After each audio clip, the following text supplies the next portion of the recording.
Hello there, lads and lassies. Welcome to the Innsmouth Case. This was given to me by the developers. I'd just like to say thank you very much for that. And yeah, we're going to be checking this one out, see what it's like. It is based on the Cthulhu games, and I'm guessing it's kind of a choose-your-own-adventure style thing, noting by the fact that I have a book, and there's a dice, and a candle. Everything you need to have a choose-your-own-adventure fun time. Yes, I don't even know anymore. Okay, let's click new game. Let's see, loading. Is that Cthulhu? Technically, it could be a pig. But, yeah, headphone wire was caught in something there. Forward.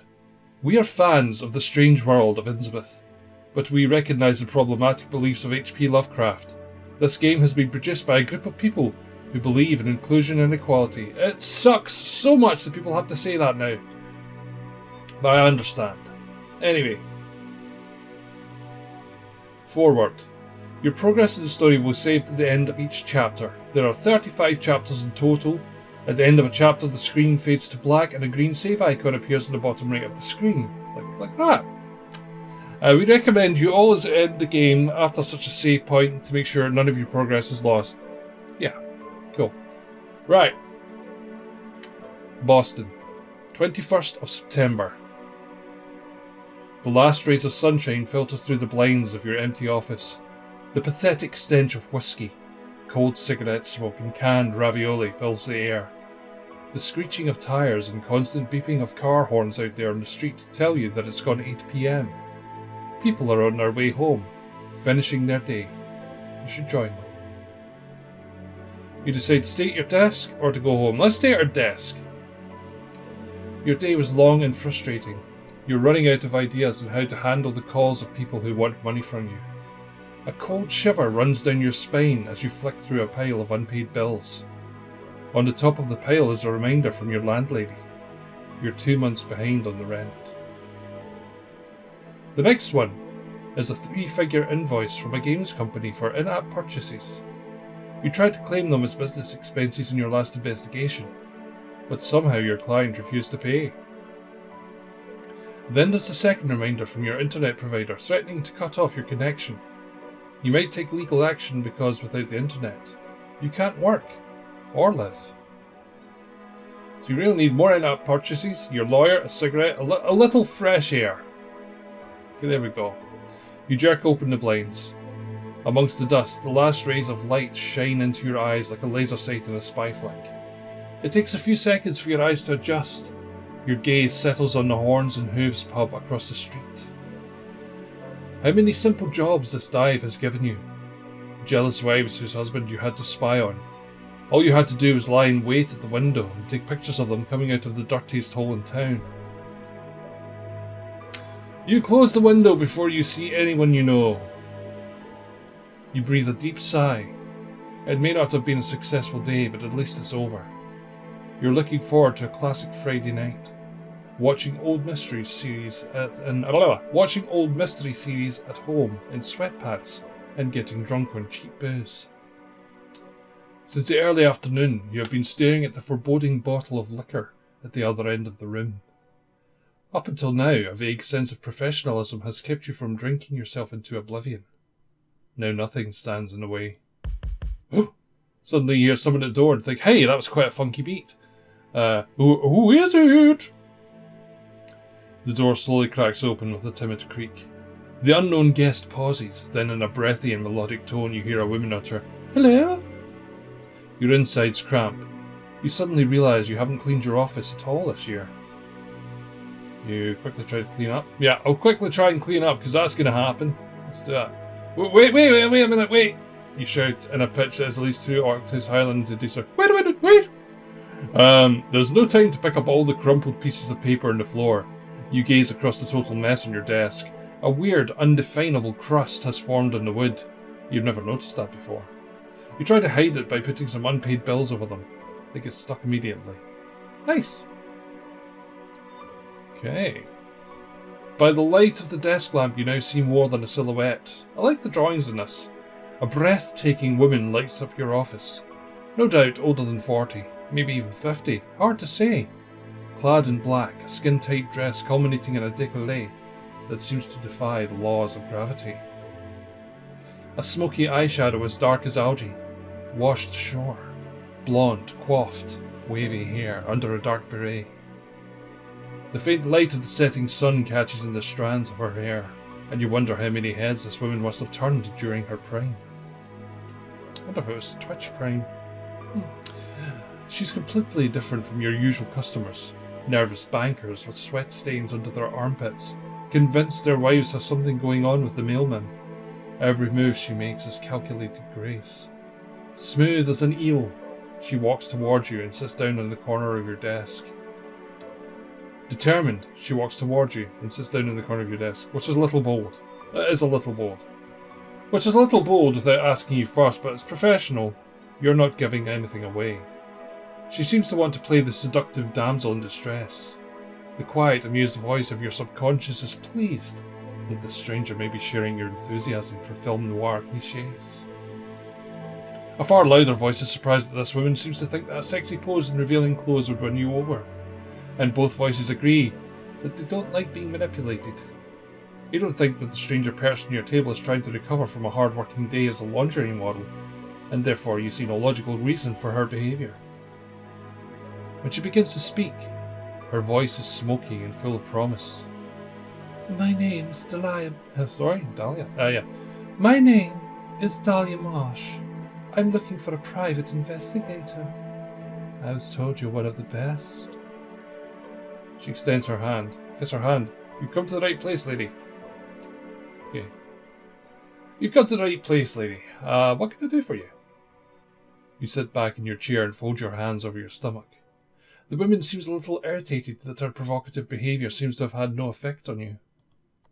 She moves from the edge of the desk and sits down in the chair opposite you. Yes, I... She clears her throat. As she continues to speak, the smoky seductiveness creeps back into her voice. My name is Dahlia. I need help. Ask for more details. Okay.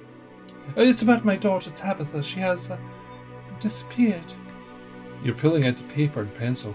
This is going to be a walk in the park, a walk in the kidnapped kids park. Well, when did you last see her and where? The woman puts on a fake smile. We live in Innsmouth. It's a small port town north of Arkham. You frown. This is a bit vague. What was your child doing when you last saw her? What hobbies does she have? Hobbies? Hobbies, that's the one. Oh, you know, kid stuff. They just run around and play with their yo-yos. That sort of thing. Dahlia nervously combs her hands through her hair. Yo-yos? Hold on. Yo-yos? Ring, ring. Can you hear that? It's the 90s calling. They want their outdated toys back. Hey! Yo-yos are awesome! Dahlia blushes. Normally you would find this quite attractive, but the case of a missing girl beckons and you're utterly convinced by this way this woman pretends to be a mother. She remains silent. Confront her. Something's fishy here. You have a nose for this sort of thing. That's why you became a private investigator. Or to be more precise, that's why you took an online detective course that for a one-off fee provided the necessary qualification. It's time to take your visitor to task. You look at her closely. Why did you come to me? You get out of your chair. Innsmouth is several miles away from here. Why do you want to hire me? I won't even hire myself. Dahlia crosses her arms. Oh, what do you care? Do you not want to be paid? Projects are expensive. Oh, right now, I just want the truth. You're sticking to your principles. That's exactly what your instructor warned you about. Still, it feels good. Dahlia takes a step back and releases her tightly crossed arms. I already tried lots of other investigators. Anyone who seemed trustworthy, really. But no luck. That's why I'm coming to you. Ouch. Okay, I'll accept the case. You nod. A missing persons case. Nothing unusual. The conventional little girl runs away from home after reading her first romance novel. Usually they hide at the edge of the forest or in the library. Should be pretty straightforward. Before you can say anything, she drops a photo of the child and a roll of bills on your desk. For your expenses. You nod slowly, trying not to drool down the front of your shirt. You haven't seen this much money in ages. I know how that feels. You don't have much time to prepare. A quick search reveals that only one bus goes to Innsmouth, and only once a day. A pattern emerges in your research. The few news items related to this little coastal town are all about missing persons. In addition, you find some rather old-fashioned articles that praise the coastal town as a secret holiday destination. The best fish! Untouched beach promenade! Authentic fishing people! Are the recurring buzzwords. Dahlia has given you the address at which you are supposed to drop off her daughter as soon as you find her. She also wrote down her phone number on the child's photo. You take another look at the picture before you pack your things. Okay. The next morning you travel by bus. Okay, well there we go. So far so good. We'll play one more chapter, I think. So your journey begins at a busy bus station. There's supposed to be a bus line that departs from here to Innsmouth. Buses, you think to yourself, are not only an environmentally friendly means of transportation, they're also easy on your wallet. Sadly, the departure boards aren't much help. New York, Maine, Rhode Island, no trace of Innsmouth as a destination. You wander around for a while until you notice a cleaner eating a sandwich on the side of one of the vending machines. Can I touch those dice? Can't. Okay. You look around. Continue searching in your... No, let's talk to the cleaner. Excuse me. Where can I find the bus to Inns... Without letting go of his sandwich, the cleaner points to an abandoned counter in the dingiest corner that a public bus station could be capable of. The man gives you a nod, indicating that anything that can be said has indeed been said. You find that the counter is elaborately decorated with cobwebs. It's a bit early for Halloween preparations, but at least someone's made an effort. At the moment, nobody seems to be there. You press your face against a plastic window to peer into the room beyond. Hello? Hello, is anyone there? I have to go to Innsmouth. No one there. Suddenly, out of nowhere, a bus ticket appears on the counter. Might the trip be free? Well, let's leave it a nation. You're a staunch defender of the law. It goes without saying that you pay. You put a few coins in the bowl underneath the foggy glass window. Hopefully, they won't be stolen by the next passenger. Even if someone were sitting behind the counter, you wouldn't be able to see him. It's just too dark. You're distracted for a few seconds, and suddenly there's some change on the counter. What's that in amongst the coins? A small golden fishing hook. How strange. Where's this bus hiding? In between the polished greyhounds and travellers stowing their luggage, saying goodbye and dropping tiredly into their seats, there's a kind of dumpster. A dumpster with windows and wheels? No, it's actually a bus. It's a bit on the rusty side, and even from a distance you sense the strange smell it emits. Is that sulphur? You're not convinced how this thing is supposed to drive. In its vicinity, everything is noticeably quieter than at other bus stops. The people getting on show no signs of emotion. Nobody's trying to jump the queue here. Instead, the passengers move past the bus driver at a uniform speed, one after the other, shuffling up the creaking steps. Each two-seater bench is occupied by individuals, as if they want to make sure not to come into contact with their fellow passengers. The sign clearly says Innsmouth. No departure times, no stopovers, just Innsmouth. Undecided, you're standing on the stairs of the bus. I'm going to show my ticket. You hand the driver the ticket. No reaction. At least, you can't make out a reaction. The lighting is poor and the shadow of his dusty driver's cap covers almost his entire face. You notice something strange on his neck, but you can't quite make out what it might be. You're standing in the door waiting for an okay, a nod, anything. The sulphur odour has increased. A queue has formed behind you, but no one is pushing or complaining. The people wait quietly and patiently. Let's just keep walking. You shuffle sideways through the centre aisle. You don't remember the bus looking this long from the outside. You are surrounded by shabby two-seater benches and some are already occupied. One traveller per row. The last bench is free. Looks like the upholstery's torn in some places though, or has it been slit open?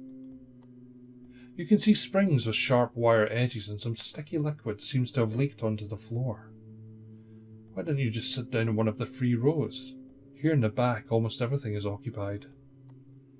Most of the passengers seem to have purposely sat down in the aisle seats, blocking off the window seats. Maybe this is an opportunity to get a little closer to the common Innsmouth visitor. You gaze across the row of seats to the rear bench. You've always been the cool outsider, at least that's what you like to tell yourself. So you take the back row, which you have all for yourself. The ride won't take that long, will it? You wish you had paid a little more attention to the map. The smell of sulphur rises into your nose again. You try to sit down carefully without tearing your clothes on the wire springs of the seat cushion. Suddenly, a jolt. You can't balance and you are pressed into your seat by the most mysterious of all invisible forces, gravity. The bus starts without any warning. Because of the abrupt start, a bunch of yellowed paper has rolled across the dirty floor, right in front of your feet. You pick it up. Look at that, a newspaper. Innsmouth Illustrated, from April last year. How useful. How useful indeed. Anyway, lads and lassies, I think that will do. This is meant to be a quick look so you guys can get an idea of what this game is like. As you can tell, it is a choose-your-own-adventure story with some humorous elements to it as well. You may choose the same way as I've went so far, or you may choose to do something differently, but whatever you choose, just know there's no such thing as a wrong choice in the choose-your-own-adventure games. All choices lead up to the same ending. Your death. No, they don't really. That was quite creepy. Sorry about that. But no, yes, choose your own adventure stories are a lot of fun. And the digital style ones are good as well because they provide you with some music, some motion graphics, things like that. A nice setting, as it were. So if you're into your choose your own adventure stories, maybe check this one out. Even if you don't like Lovecraft, you know, this might still be something that you could be interested in. Everyone loves a good mystery, don't they? Well, most people. It's a mystery. Anyway, thank you again to the developers for letting me check this game out, and thank you to you for watching it, and I hope if you do go on an adventure with this book, that you leave a comment below and let me know what you think of it for yourself. But until next time, I'll catch you later. Bye-bye!